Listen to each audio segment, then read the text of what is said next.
네,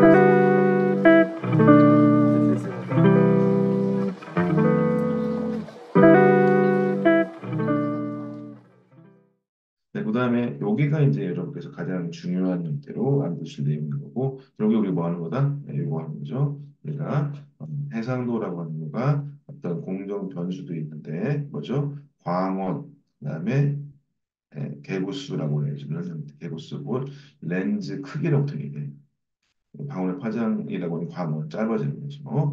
그거가 말씀드렸다시피 수은등, KLF, ALF, 그다음에 이머전 ARF도 있었습니다. 이거 설명드리고 그다음에가 마지막에 EUV 정도가 있어요.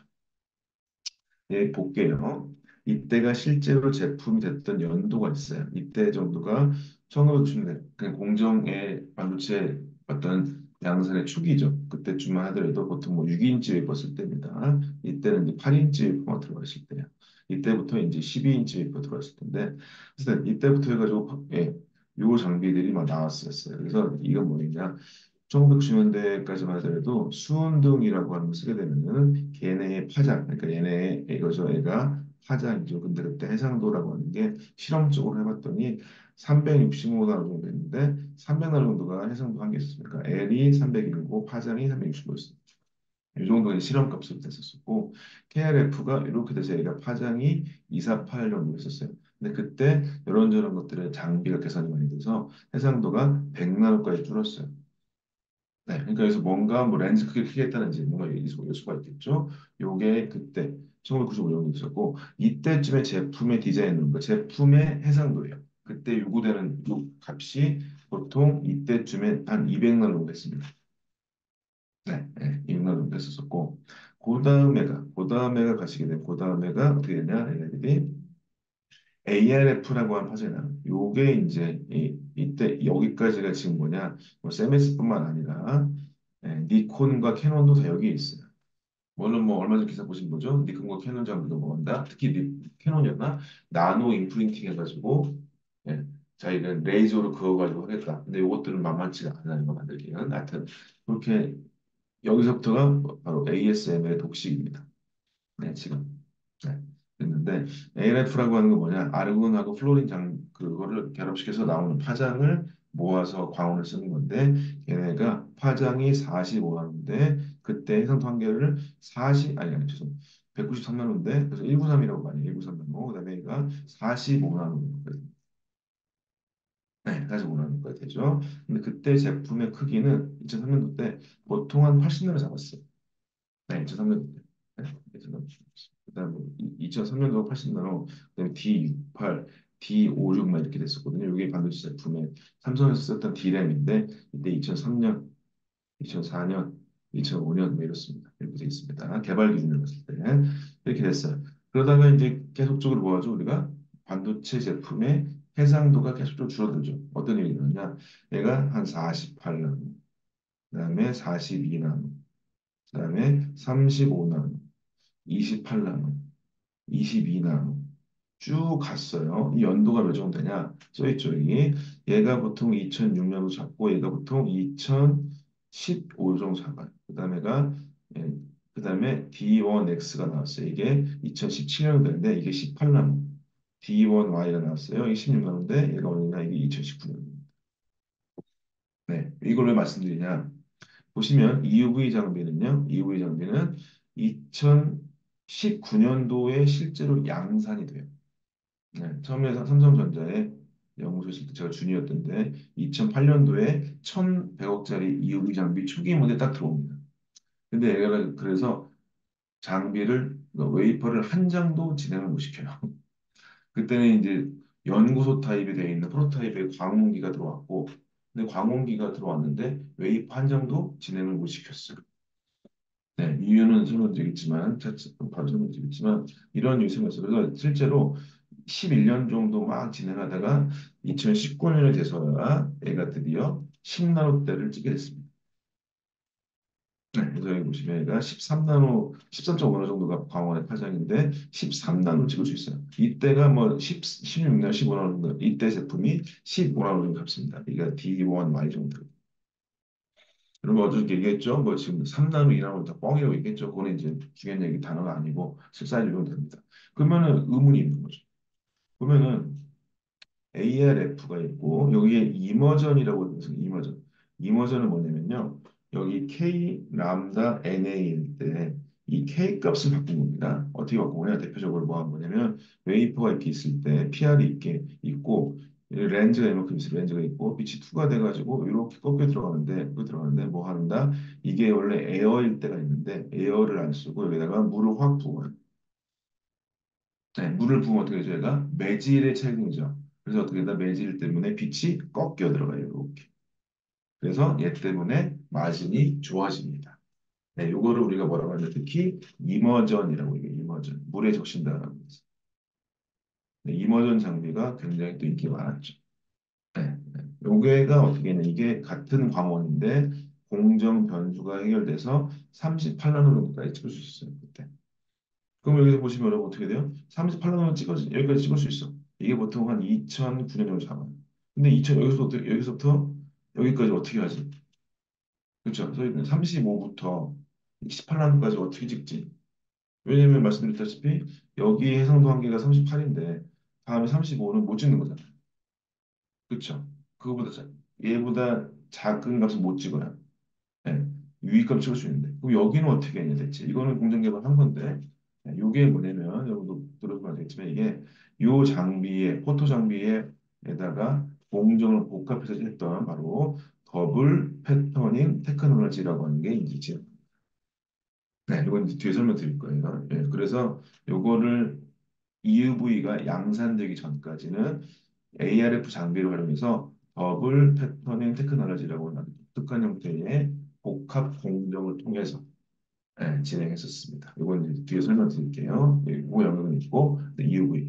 여기서 말씀드리고 싶은 건 뭐였다? 바로 화장을 짧게 해서죠. 화장을 짧게 해서 해상도의 한계를 계속적으로 극복해 왔다라는. 네, 근데 보신 거예요? 어쨌든 근데 광원, 광원, 화장은 누가 만들죠? EUV 장비 같은 뭐든 간에 ASM에서 만드는 거죠. 네, 특히 그 다음에 이제 EUV 장비는 여기가 미국 회사가 있어요. 미국에 사이머사라는 회사가 있어요. 네, 엑사이머라고 얘기하는 사이머 회사라고 있습니다. 하여튼 이 사이머 회사에서 이 EUV 광원기를 만들어요. 지금 거의 독점이죠. 네. 그러니까 EUV 장비는 요 미국 여기고 그다음에 네덜란드 저기 미 독일의 칼자 있지. 그다음에가 여기 이제 네덜란드 독일에서 지금 스웨덴에서인가 정확히 그게 에드워드라고 하는 건데요. 에드워드가 뭐냐면은 펌프 회사예요. 네, 우리나라 에드워드 코리아라고 아주 크게 있어요. 얘왜 그러냐? 얘네가 EUV라고 하는 광원이 아까도 보셨지만은 어떤 물질이 있으면 그 물질에 흡수가 될 정도로 힘이 세요. 광자 에너지 되게 세거든요. 그러면 공정 반응 진행할 때 반응기 내에 물질이 없어야 돼요. 그게 뭐죠? 진공이죠. 그래서 반도체 EUV 장비가 아주 새롭게 공정 진행할 때 전체 챔버가 진공이 돼요. 그래서 진공 만들어주는 펌프, 고가의 펌프가 바로 요 에드워드라는 회사가 만듭니다. 적어도 이 네 개 회사가 서로 카르텔을 맺어서 EUV로 다 해먹자 는 거죠. 다, 자기를 다 하고 있어요. 그렇습니다. 이렇게 된 거죠. 근데 비즈니스 냉정한 게 요것들을 다른 데서 만들 수가 없어요. 그러면 요것들을 계속적으로 목 매다는 거죠. 네, 그렇습니다. 이렇게 하여튼 처음에 어쨌든 간에 미세 공정에 따라서 쭉 가면 갈수록 어떻게 했다? 우리가 결국에 리소그래피라고 하는 것을 해주기 위해서 광원을 짧게 작게 광원 파장을 줄여놨다. 네, 나왔던 게 바로 여러분 말씀드린 바로 DPT입니다. 네, DPT 더블 패터닝 테크놀로지.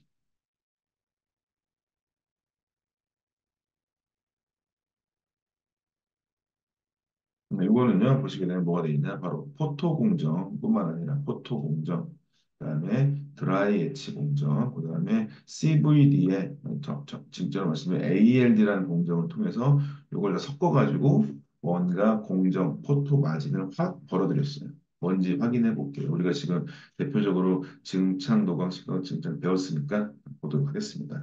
얘네는 포토를 어떻게 하냐? 예를 들면 이거예요.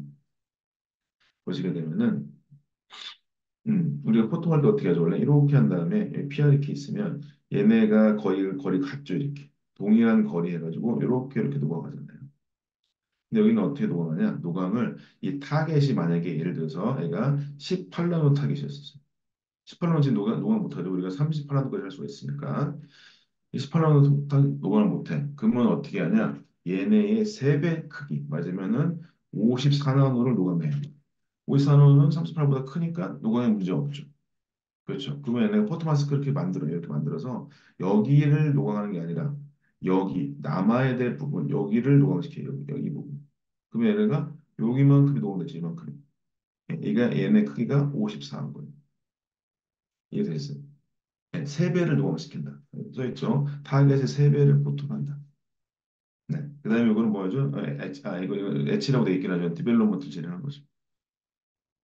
진행한 거죠. 그다음에 뭐 한다? 죄송. 이거 조금 제가 이건 좀 여러분이 더 정확히 설명드릴게요.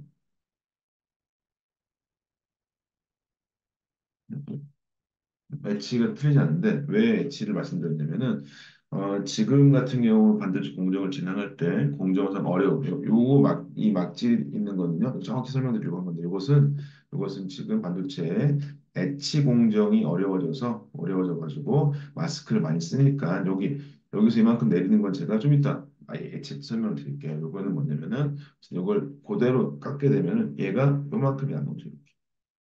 이렇게. 예, 여기 남는 겁니다. 이게 왜 그런지는 뒤에 설명드릴 거고 얘가 동일하게 남았어요. 이렇게. 이렇게 남았습니다. 남아있죠.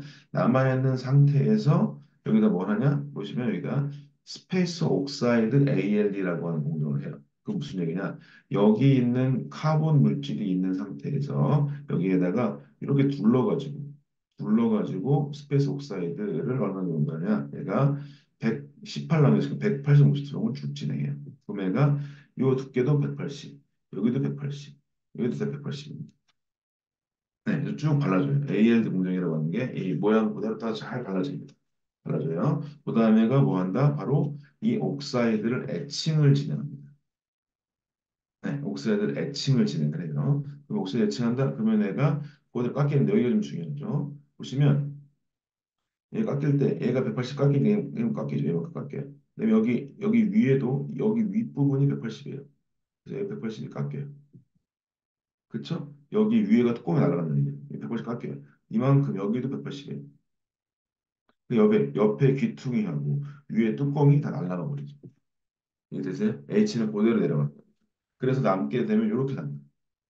이렇게 남습니다. 근데 여기 뭐예요? 얘가 옥사이드고 여기 뭐예요? 카본 물질이 있는 거죠. 이해되세요? 네, 지금 여기는 제가 좀 설명이 뭐 필요한 것이고 얘를 그대로 ALD를 바르게 되면은 이렇게 주름처럼 만들어져요. 주름처럼 이렇게. 네, 만들어지죠. 네, 만들어지고 그거를 애치를 해요. 애치하게 되면은 여기 수지가 애치하니까 여기 귀퉁이 여기 귀퉁이가 딱 날아가죠. 그럼 얘가 여기 막대만 남아요. 이만큼 막대가 여기 있죠. 근데 얘가 옥사이드고 얘가 카본이. 네, 이 상태에서 뭐 한다? 바로 여기를 애싱과 스트립을 진행해요. 카본이니까 카본만 타요. 애싱에 따라서. 옥사이드 산소랑 반응하지 않습니다. 그럼 어떻게 된다? 여기 있는 카본이 타가지고 여기 있는 옥사이드가 남죠. 네. 근데 얘네 사이즈가 몇이에요? 얘네 사이즈가 바로 180이죠. 18나노죠. 네. 바로 요걸로 애칭을 하게 되면은 우리가 원하는 18나노 제품을 만들 수 있게 됩니다. 근데 포토는 54나노로 했죠. 네. 이렇게 될 수 있는 겁니다. 그래서 뭐 일단 우리가 타겟으로 보자면 타겟으로 했던 게 18나노인데 얘네가 실제 노광해 주는 거는 익스포즈 해주는 거는 우리가 54를 했어요. 네. 근데 여러분 보시면 뭐죠? 그럼 우리가 아까 얘기했던 요거의 해상도 한계가 몇이었죠? 38까지 할 수 있죠. ILF 이머지니. 그러면 얘가 할 수 있는 해상도 한계가 몇일까요? 몇 가지 찍을 수 있죠? 얘가. 네. 답이 나와 있죠? 38나노의 3분의 1 정도는 12.666까지 할 수 있죠. 네. 근데 우연히 이게 뭡니까? 봤더니 얘 정도가 지금 EUV 장비가 할 수 있는 노광하고 되게 비슷하죠. EUV 장비가 13나노까지 쓸 수 있거든요. 뭐 조금 개선되고 있긴 하지만. 네, 무슨 얘기냐? 더블 패터닝 테크놀로지 했더니 여기에 3분의 1까지 거의 EUV 노광 수준까지 사진을 찍을 수 있게 된 거죠. 이걸 어떻게 했다? 포토와 ALD라고 하는 CVD 공정과 엣치를 통해 가지고 구현을 한 거죠. 네, 이렇게 복합 공정화를 시켰습니다. 그래서 말씀드린 대로 ALF 이머전 DPT 공정이 EUV 공정 한 개와도 맞는. 여러분들께서 이게 그런 거 자료 찾아보시면은 뭐 이런 거 얘기 나오죠. 아, EUV 없어서 우리 하나 못했어 이런 얘기 나오죠. 근데 거꾸로요. 실제 삼성의 하이닉스처럼 EUV 장비 빨리 들어왔던 곳에서는 뭔 얘기도 하냐면 괜히 EUV 들여가지고 공정모 비싸지고 우리 힘들었다라는 얘기도 해요. 실제로. 아까 말씀드렸죠. EUV라고 하는 게 실제로 기존 장비와 뭐가 가장 어려졌냐? 이게 기존에 기존에 있었던 ALF 장비 여기까지 뭐였다? 말씀드렸다시피 여기까지는 얘도 포함되겠지만 여기까지 뭐였다? 상온 상압이었어요. 그러니까 스탠다드 템퍼러처 프로시저겠죠. STP 상태였단 말이죠. 근데 갑자기 얘네가 진공이 돼버렸어. 그거를 하는 게 너무나도 힘들었어. 네. 그래서 그거에 대한 그 연구 개발비를 ASML이 줘야 될 거를 삼성과 하이닉스했다는 얘기가 있습니다.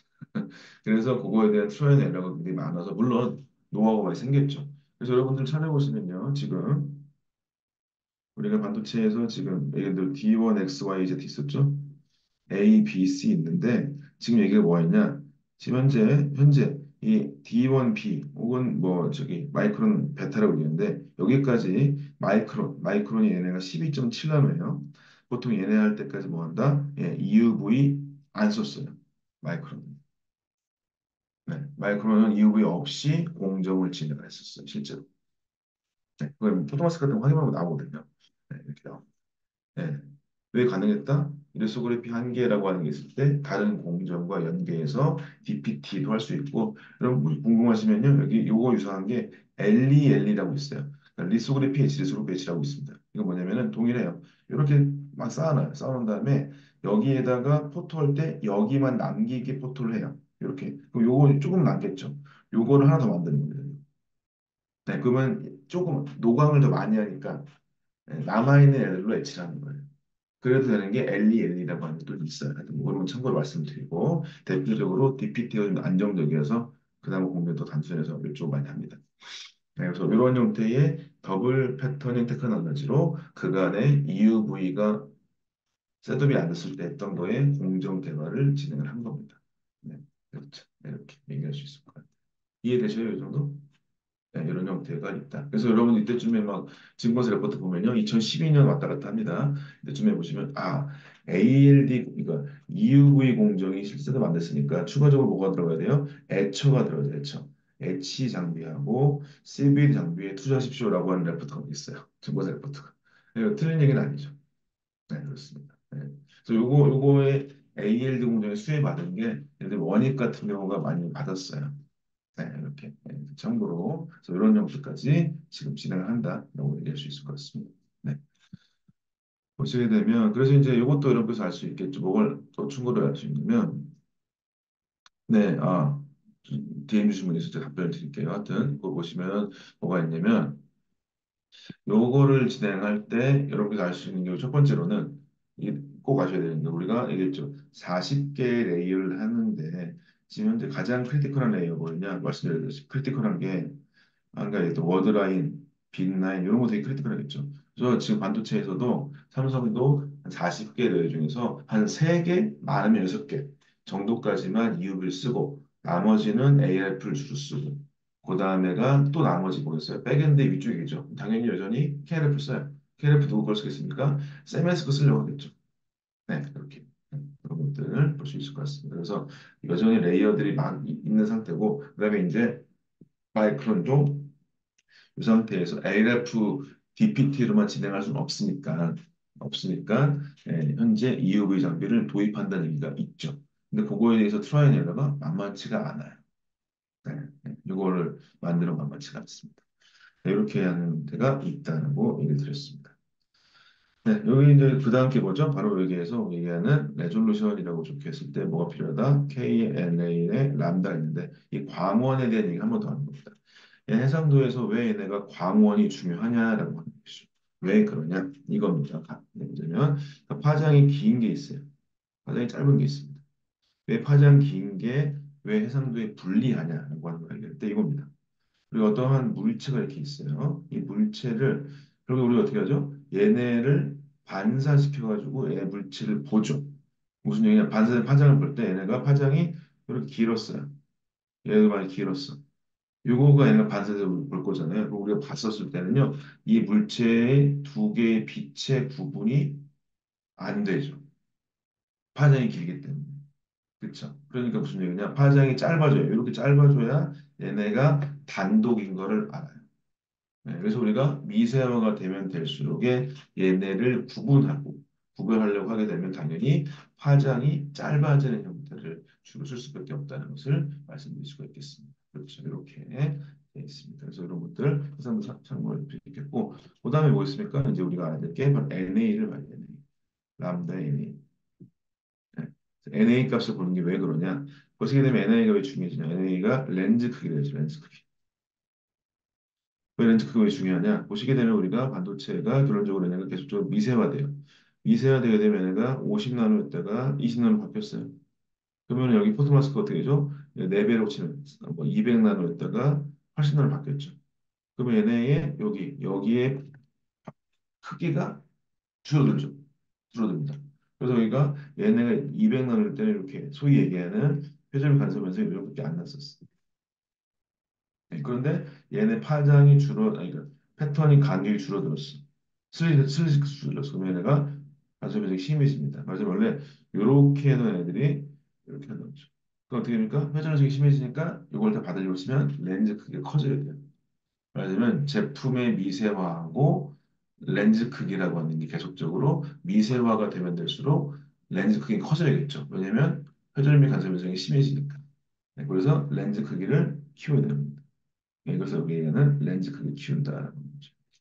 네, 그게 이제 우리가 얘기하는 형태의 중요한 부분이고 볼 수가 있을 것 같아요. 나온다라고 하는 게 그 해상도가 요게. 그래서 얘는 작아진다. 그래서 뭐였다? 광원을 바꿨다. 근데 UV가 된지 오래돼서 뭐다 DPT 같은 거 집에서 있다라고 말씀드리죠.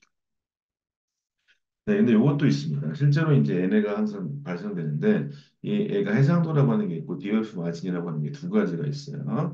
보시게 되면 얘를 측정하는 값들은, 그러니까 이 값이, 얘의 간격 값이라고 하는 게 소위 얘기하는 해상도 값이죠. 네, 그다음에 요거의 깊이 값이라고 하는 거를 이제, 이거는 루트가, 지금 뭐라고 그러냐. 해상도성 쓰게 되면 그대로 나옵니다. 그래서 해상도 값은 이렇게 돼 있어요. 근데 DF 마진이라고 하는 값은 이런 형태를 가지고 있는데 얘네가 특이한 게 뭐냐 여기는 해상도 값은 작아질수록 좋은데 맞으면 미세한 게 하면 할수록 이 값은 미세해지니까 근데 DF 마진도 심도라고 하는 거는 웨이퍼가 이렇게 굴곡이 있을 때 여기를 녹아가는 것과 여기를 녹아가는 게 차이가 없어야 되는 겁니다. 맞으면 DF 마진이 좋다는 얘기는 여기하고 여기에 단차가 길어질수록에 이것도 다 메이크업할 수 있으면 얘네가 심도가 좋은 거예요.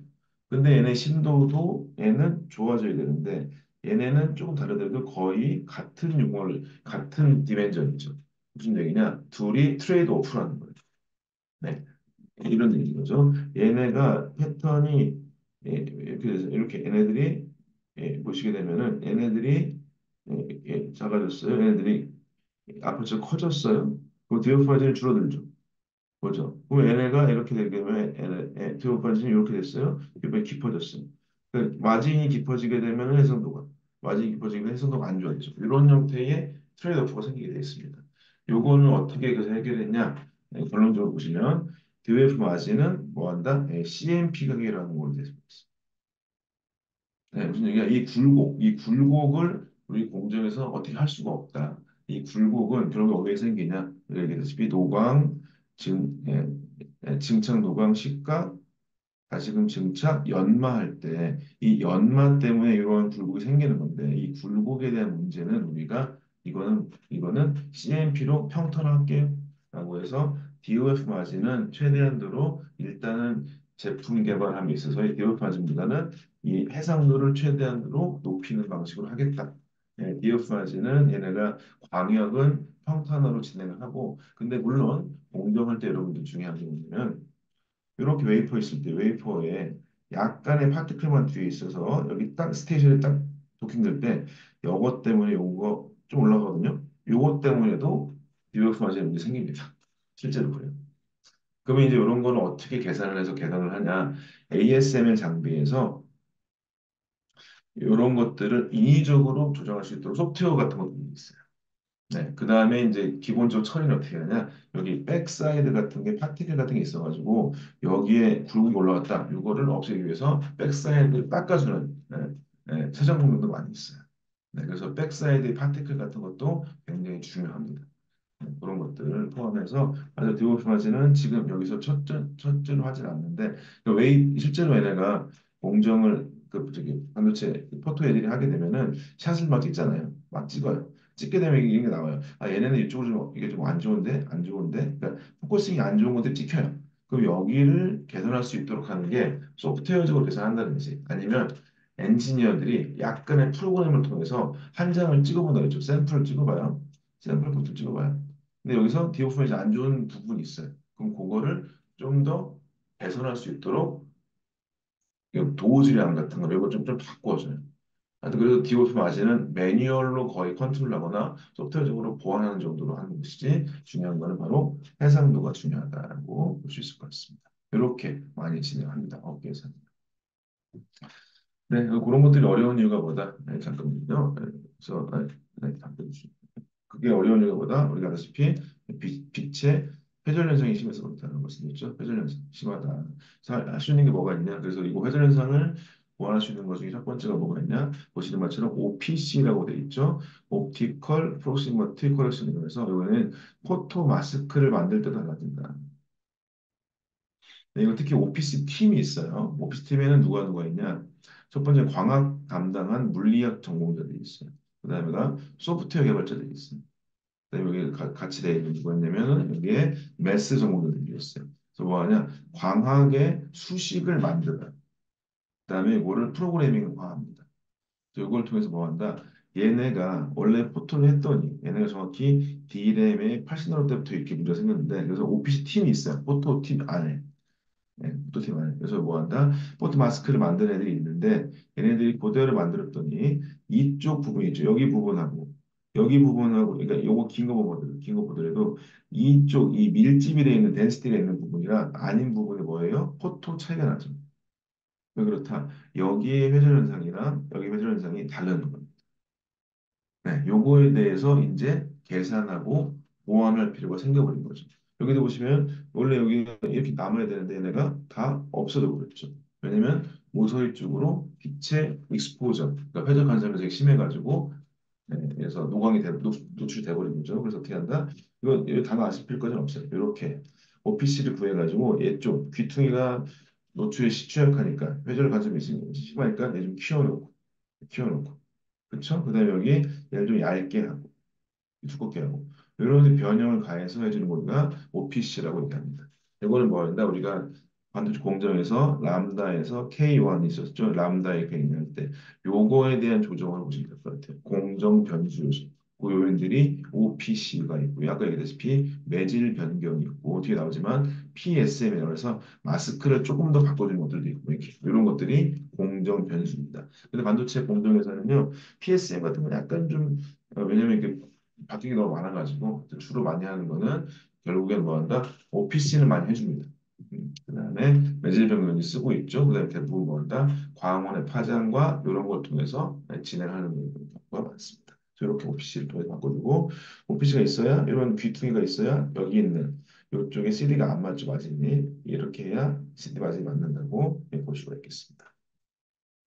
네, 써 있죠. 페이지 시프트 마스크 해가지고요. 써 있죠. 선폭 감소로 맞으면 패턴이 안 된다는 거죠.